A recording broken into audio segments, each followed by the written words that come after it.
Ti je kthyer në Shqipëri fillimisht edhe për të qenë profesor, pedagog në universitet, edhe atje ke pasur zhgënjimin e parë kur të thanë një frazë që të bëri alergji, të bëri reakcion. Në një moment unë kur kam qenë profesor, më kërkuan që të kaloja dikë, edhe më thash jo, edhe më thanë po çfarë të kushton. Ishte një pyetje shumë e çuditshme sepse për personin që ma bëri atë pyetje, ishte krejt normale të ma bëte për çfarë të kushton, pse nuk e bën. Pra qënë zanafillën e rënjes së komunizmit, gjendet kjo fjalë që na kanë ndjekur deri më sot, çfarë të kushton. Çfarë të kushtonte në fakt që s'mund ta vije kurse si atë 5 dhe të nxjerrje një student tjetër me një notë kaluese që nuk i vlente për asgjë, profesioni që kishte vendosur të ndiqte. Respekti për veten. Po më ishin vitet e para që i përgatisesha ato leksione.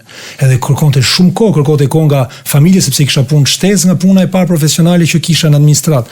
Kërkonte që nuk harxoja me nusën atë kohë, që nuk harxoja me miq, nuk harxoja duke bërë sport, të bënte ty fajtor të mos punës vet, të bënte ty fajtor të dështimit të vet. Dhe që në asnjë moment nuk e shifte veten pasqyrë, do të thosh çfarë të kushton. Po më kushtonte çdo gjë. Sepse respekti për veten është çdo gjë. Edhe kjo që nuk ka ndodhur që në 90-të deri më sot e pram 2025-ën, se këtu po flasim kur isha pedagog 2012-2013, po pram 2025-ën 12 vite më vonë, vazhdon të ekziston si shprehje, çfarë të kushton. Subscribe në kanalin Klas Media në YouTube.